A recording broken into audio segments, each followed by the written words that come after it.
Hello STC family, नवीन video म्हणजे like तो बनता है. चला पटापट लाईक करून घ्या. झालं? खूप धन्यवाद. तुम्ही या चॅनलवर नवीन असाल तर नक्की सबस्क्राईब करा आणि बेल आयकॉन प्रेस करा. गेल्या काही एपिसोडवरच्या कमेंट्स वाचून मी खरंच खूप आनंदी आणि भावुक झाले. तुम्हाला ही लव्ह स्टोरी इतकी आवडत आहे हे जेव्हा मला तुमच्या कमेंट्स वाचून कळतं तेव्हा मला खूप छान वाटतं. काही प्रेक्षकांच्या कमेंटमधून हे देखील कळलं की त्यांनी आजपर्यंत ज्या काही लव्ह स्टोरी ऐकल्या किंवा वाचल्या आहेत त्यात मीत आणि मायाची लव्ह स्टोरी ही सर्वोत्कृष्ट आहे. खूप धन्यवाद. तुमच्या प्रतिक्रिया आम्हाला आणखी असेच उत्तम लिखाण आणि वाचन करण्यासाठी प्रोत्साहित करतात. तुम्हाला माझं हे काम आवडत असेल तर तुम्ही यूट्यूबच्या माध्यमातून मला थँक्स पाठवू शकता. व्हिडिओच्या खाली तो ऑप्शन आहे. आणि ही स्टोरी तुमच्या मित्रमंडळी आणि फॅमिली व्हॉट्सॲपवर शेअर करायला विसरू नका. एपिसोडच्या शेवटी येणारं बेस्ट कमेंट सेक्शन नक्की पहा. सादर करीत आहोत कथेचा 64वा भाग, मीत आणि मायासोबतची मीटिंग. ठीक आहे, पण रात्री असं करू नकोस. चल लवकर तयार होऊयात. मीटिंगसाठी उशीर नको व्हायला, माया मीतला म्हणाली आणि तयार होऊ लागली. मीतने त्यांनी आजच शॉपिंग केल्यापैकी एक ड्रेस घालायचं ठरवलं. दोघेही तयार होत होते आणि तयार होत असताना एकमेकांकडे चोरून बघत होते. माया कशा प्रकारचा ड्रेस घालणार आहे हे मीत बघत होता. त्या ड्रेसला मॅचिंग असा ड्रेस आपणही घालावा यासाठी ती कोणता ड्रेस सिलेक्ट करत आहे याकडे त्याचं लक्ष होतं. मायाने ड्रेस निवडला आणि त्यानुसार मॅचिंग ड्रेस मीतने शॉपिंग बॅगमधून बाहेर काढला. बाथरूममध्ये जाऊन तो ड्रेस घालून बाहेर आला. त्याला अशा या नेहमीपेक्षा वेगळ्या प्रकारच्या ड्रेसमध्ये पाहून मायाला छान वाटलं. छान दिसतोय तुला हा ड्रेस, आरशामध्ये पाहत माया त्याला म्हणाली.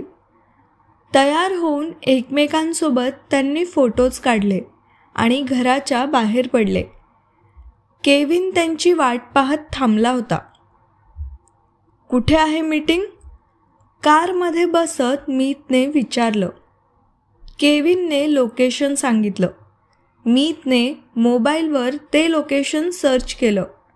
केवळ 10 मिनिटांच्या अंतरावर ते असल्याचं त्याला कळलं. 10 मिनिटांच्या आत ते लोकेशनवर पोहोचले. मीत कारमधून खाली उतरला. आजूबाजूला त्याला काही ऑफिस दिसत नव्हतं. ना कुठलं हॉटेल किंवा रेस्टॉरंट, ना कुठलं घर. एवढंच काय तर दूरपर्यंत कुठला माणूससुद्धा त्याला दिसत नव्हता. या अशा निर्जन स्थळी केविन त्यांना का घेऊन आला आहे हे विचारण्यासाठी तो गाडीतून उतरून पुढे ड्रायव्हिंग सीटजवळ गेला. केविन, हा काय जोक आहे? तू म्हणालास की मीटिंग आहे, पण इथे तर मला कुणीही दिसत नाहीये. आम्हाला किडनॅप करण्याचा तर काही प्लॅन नाहीये ना तुझा? खिशातील मोबाईल बाहेर काढत मीत म्हणाला. मीतच्या या वाक्याने केविनला हसू आलं. अरे हसतोयस काय? मी काय विचारत आहे? मीत पुढे म्हणाला. मार्क अंकलला कॉल लावावा या विचाराने मीतने मोबाईल बाहेर काढला होता. आता या केविनची काही खैर नाही, याला चांगलीच अद्दल घडवावी असा विचार तो करू लागला. माया देखील मीतच्या पाठोपाठ कारमधून खाली उतरली. आजोबा आणि मार्क अंकल यांचा काहीतरी प्लॅन आहे का असं तिला वाटलं. त्यामुळे तिने लगेच काही रिॲक्शन दिली नाही. मीत काय करतोय ते ती पाहत होती. मीत पुढे काही बोलणार इतक्यात केविनने त्याचा मोबाईल मीतला दिला आणि मार्क सरांना तुमच्यासोबत काहीतरी बोलायचं आहे असं सांगितलं. मीतने केविनचा मोबाईल कानाला लावला. हॅलो मीत, मोबाईल लाऊडस्पीकरवर ठेव, मला मायाला देखील बोलायचं आहे, मार्क अंकल म्हणाले. माया मीतच्या शेजारी येऊन थांबली. मीतने मोबाईल लाऊडस्पीकरवर केला. तुम्हाला सिंगापूरला बोलावून मला काही अर्जंट कामासाठी बाहेर यावं लागलं. त्याबद्दल सगळ्यात आधी मी तुम्हा दोघांना सॉरी बोलतो. पण अपॉलॉजी म्हणून मी तुमच्यासाठी आज डिनर अरेंज केला आहे.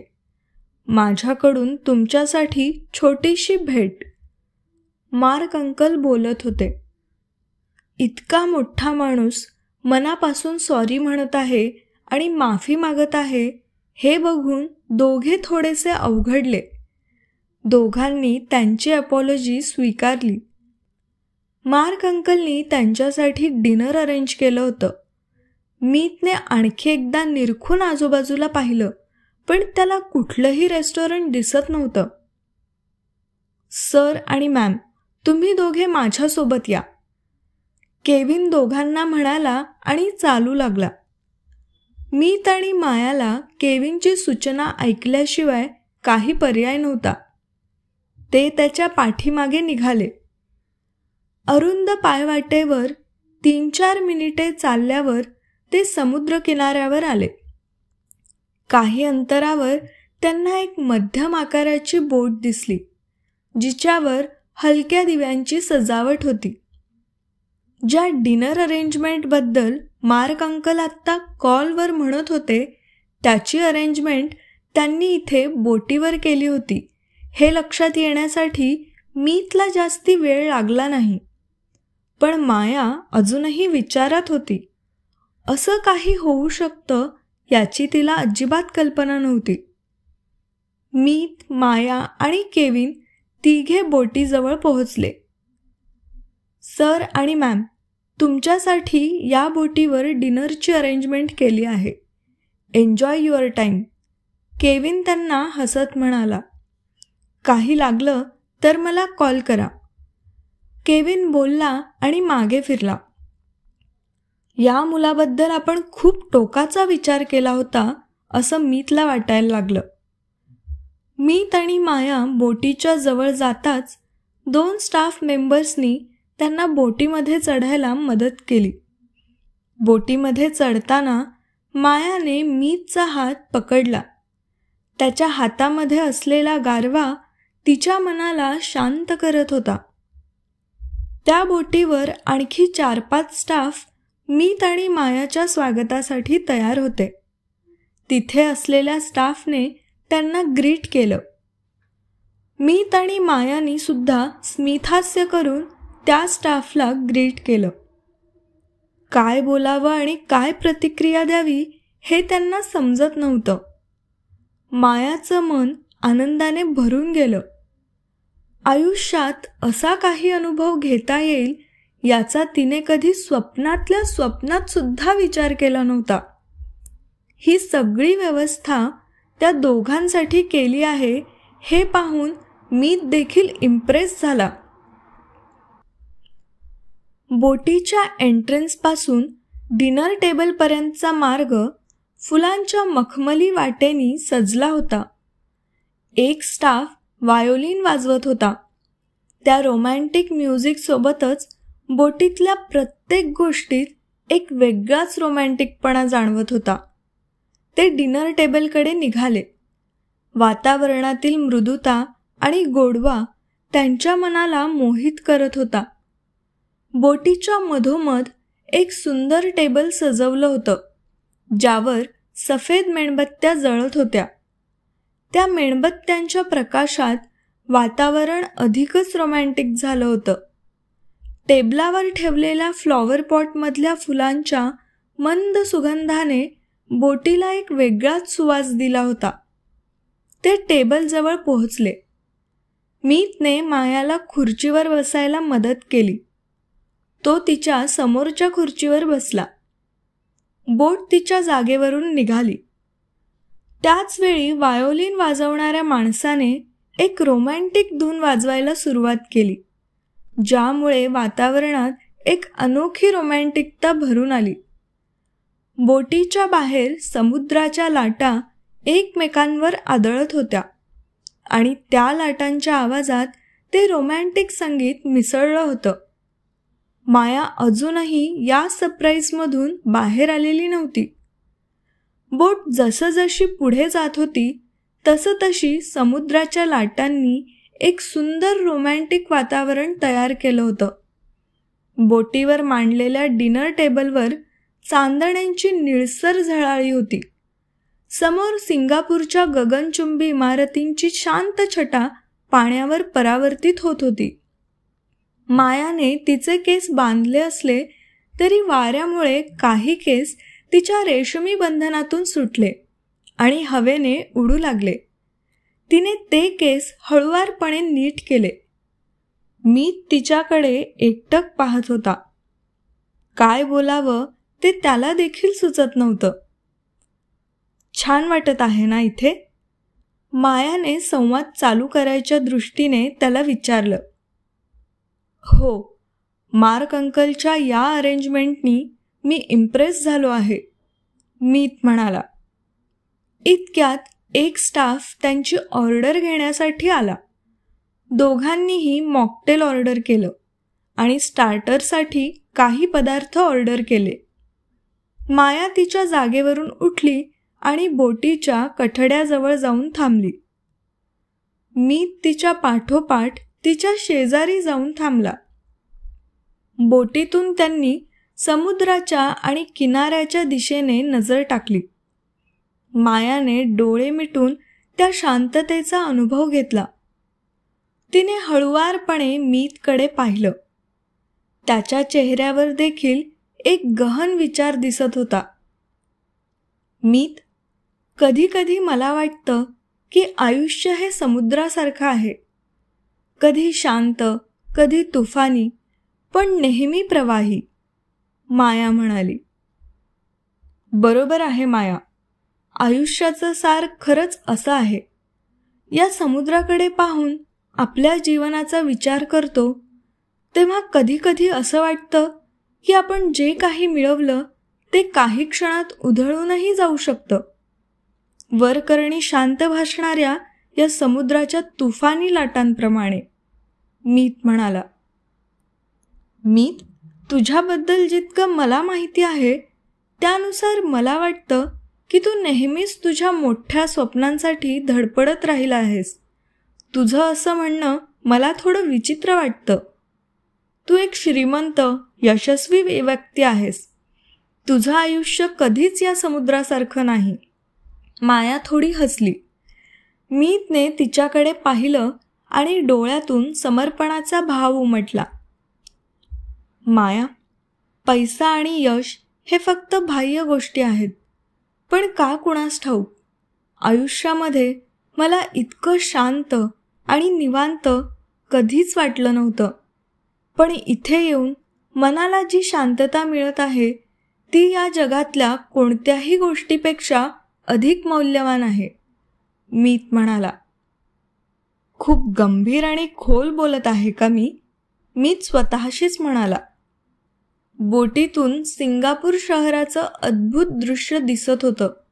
रात्रीच्या अंधारात शहराच्या इमारतींवर लखलखणारे दिवे आणि रस्त्यांवरच्या वाहतुकीची चहलपहल त्या सुंदर समुद्रावरून स्पष्ट दिसत होती. बोटीच्या हळूच चालण्यामुळे समुद्राच्या मंद लहरी त्या रोषणाईत झळकत होत्या आणि त्या प्रकाशात मीत आणि माया एकमेकांकडे पाहत गप्पा मारत होते. माया, इथून हे शहर किती सुंदर दिसतंय ना? हे असं दिव्यांनी उजळलेलं शहर आणि आपल्या आजच्या या रात्रीच्या आठवणी, सगळं काही जादुई आहे. विषय बदलत मीत मायाला म्हणाला. हो मीत, मला कधीच वाटलं नव्हतं की मी अशा ठिकाणी येईल आणि आपली पहिली डिनर डेट इतकी अद्भुत असेल, माया बोलली. बोट हलक्या लाटांवरून तरंगत होती आणि सिंगापूरच्या प्रसिद्ध स्कायलाईनचं दर्शन त्यांना घडत होतं. त्या चमकत्या इमारती आणि दिव्यांची चमक त्यांच्या नात्याच्या उजेडात आणखी रंग भरत होती. माया, कधीकधी मला असं वाटतं की या शहराच्या हजारो दिव्यांमध्ये तुझ्यासोबत असलेले हे क्षण माझ्यासाठी सर्वात तेजस्वी आहेत. तुझ्यासोबतच्या प्रत्येक क्षणात मला जीवन जगण्याचा नवीन अनुभव मिळतो. मीत अचानक बोलला. त्याच्या या वाक्यावर माया लाजली. खरंच, मीत आत्तापर्यंत एकाच प्रकारच्या विचाराने आयुष्य जगत आला होता. ऑफिस, बिझनेस, काम याशिवाय त्याच्या आयुष्यात असं काही नव्हतंच. पण माया त्याच्या आयुष्यात येण्याने त्याला जगण्याचे वेगवेगळे पैलू सापडले. तो जास्ती भावनिक झाला होता. इतक्यात तिथली एक स्टाफ मेंबर त्यांच्याजवळ आली आणि तिने त्यांना डान्स करण्याचा आग्रह केला. पार्टीमध्ये केलेला डान्स मीतला आठवला आणि त्याला हसू आलं. कसं मायाला काहीच डान्स करता येत नसून देखील त्याच्या मदतीने तिने डान्स केला होता आणि डान्स करत असताना कशा प्रकारे मायाचा पाय मुरगळला होता हे त्याला आठवलं. काय झालं माया, घाबरलीस का तू डान्स करायला? त्या दिवशी पार्टीमध्ये इतके लोक होते म्हणून कदाचित तू घाबरली असशील. पण आता आपल्याला जज करायला इथे कुणी नाही आहे. माया काहीतरी विचारात आहे हे पाहून मीत म्हणाला. आणि तसंही डान्स हा फक्त पावलांचा खेळ नाही तर हृदयाचा ताल आहे. आपण आपल्याला जसं वाटतं तसं नाचू शकतो. मी तुझ्यासोबत आहे. तू फक्त माझ्या डोळ्यात बघ आणि मी तुला नाचायला शिकवेन. मीत तिला समजावत म्हणाला. तर मग माया राजाध्यक्ष, डान्स करशील का माझ्यासोबत? मीतने आपला एक हात पुढे करत विचारलं. इतक्या प्रेमाने आणि आपुलकीने कुणी विचारत असेल तर त्याला नको कसं म्हणणार? मायाने होकारार्थी मान हलवली आणि तिचा हात मीतच्या हातात दिला. दोघे बोटीच्या मध्यभागी आले. बोटीवरचा तो क्षण जणू काही जादुई होता. समुद्राच्या लहरींवर हलकेच तरंगत असलेली बोट, वरचं ताऱ्यांचं आकाश आणि मनाला मोहिनी घालणाऱ्या सिंगापूरच्या लखलखत्या स्कायलाईनचं दृश्य आणि त्यात खास त्यांच्यासाठी तयार करण्यात आलेली व्हायोलिनवर वाजवणारी एक मंद रोमॅन्टिक धून. मीतने मायाचे हात आपल्या खांद्यावर ठेवले आणि तिच्या कमरेभोवती आपले हात ठेवले. त्याच्या डोळ्यात तिला आत्मविश्वास दिसत होता आणि तिच्या चेहऱ्यावरचं नाजूक हसू त्याला धीर देत होतं. मायाने हळुवारपणे त्याच्या पावलांना फॉलो करण्यास सुरुवात केली. सुरुवातीला ती थोडीशी अवघडली असली तरी मीतच्या प्रत्येक हालचालीत तिला आत्मविश्वास जाणवत होता. तो तिला मार्गदर्शन करत होता. त्याच्या पायांच्या लयीत चालताना आपसुकच तिचं डोकं त्याच्या खांद्यावर स्थिरावलं.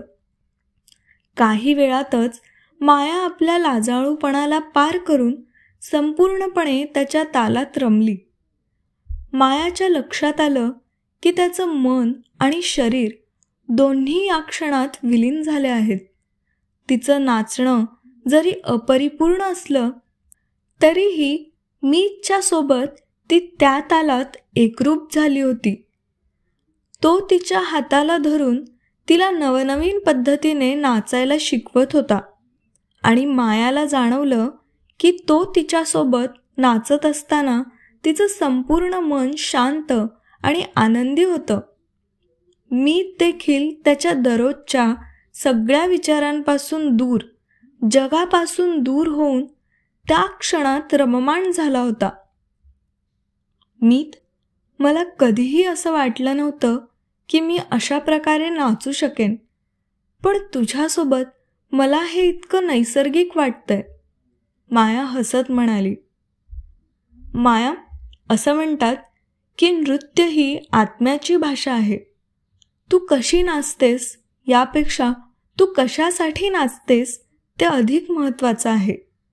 सध्या तू आनंदी होण्यासाठी नाचत आहेस आणि तेच सर्वस्व आहे, मीत बोलला.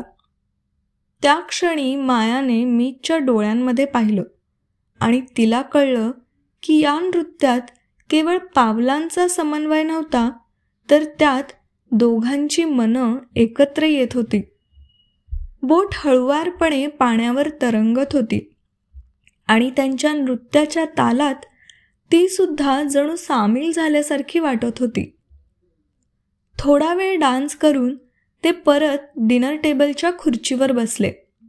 त्यांनी डिनर ऑर्डर केलं. काही वेळातच डिनर आलं आणि त्यांनी डिनर करायला सुरुवात केली. डिनरमधल्या विविध पक्वानांच्या सुगंधाने सगळं वातावरण भारावून गेलं. मीत आणि माया डिनरचा आनंद घेत बसले होते. समुद्राच्या शांत लहरींमध्ये एकमेकांसोबतच्या गप्पा रंगत होत्या. मायाने चमच्याने तिच्या थाळीतलं काहीतरी घेतलं आणि मोठ्या उत्साहाने तोंडात टाकलं. ती काहीतरी सांगण्याच्या तयारीत होती, पण अचानक तिला ठसका लागला. माया, काय झालं? तुझ्या घशात काही अडकलं का? त्याने घाईघाईने तिला विचारलं. मायाने फक्त होकारार्थी मान डोलावली. तिचा चेहरा लालसर झाला होता. मीतने तिच्या बाजूला असलेला पाण्याचा ग्लास उचलला आणि खुर्चीवरून उठत तिला दिला. हे घे, पाणी पी, तो म्हणाला. मायाने घाईघाईने पाणी प्यायला सुरुवात केली, पण तरीही ठसका थांबत नव्हता. तिच्या जवळ जात त्याने हलकेच तिच्या पाठीवर थाप दिली. मायाने काही वेळाने शांत श्वास घेण्यास सुरुवात केली.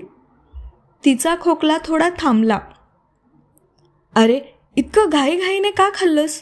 तुला समजतंय का किती घाबरलो मी? मीत जवळपास तिच्यावर ओरडलाच. सॉरी मीत, माझी गडबड झाली. मी जरा जास्तच उतावळेपणाने खात खात बोलायला सुरुवात केली. तिने हळूच मीतकडे पाहिलं आणि गोड हसली. मीत माझी किती काळजी करतो. खरंच मी खूप नशीबवान आहे की मीत सारखा मुलगा माझ्या आयुष्यात आला.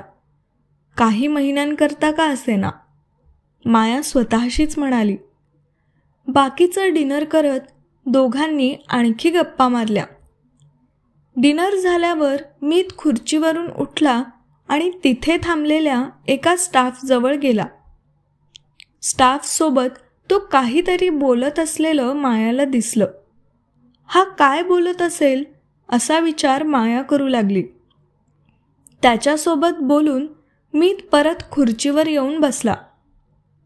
काय झालं? सगळं ठीक आहे ना? मायाने विचारलं. हो हो, सगळं ठीक आहे, मीत स्मितहास्य करत म्हणाला. थोड्याच वेळात त्या स्टाफने एक बॉक्स आणला आणि त्यांच्या डिनर टेबलवर तो बॉक्स ठेवला. मीतने मायाला तो बॉक्स उघडायला लावला. त्यामध्ये केक होता. मायाने त्या केककडे पाहिलं आणि त्याच्यावरचा मजकूर वाचून ती आश्चर्यचकित झाली. नात्याच्या नवीन सुरुवातीसाठी.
ही गोष्ट तुम्हाला कशी वाटली ते आम्हाला कमेंटद्वारे अवश्य कळवा. गोष्ट आवडली असेल तर लाईक आणि शेअर जरूर करा आणि पुढील भाग ऐकण्यासाठी आमचं चॅनल स्टोरी टेलर्स कंपनीला नक्की सबस्क्राईब करा आणि बेल आयकॉन प्रेस करा.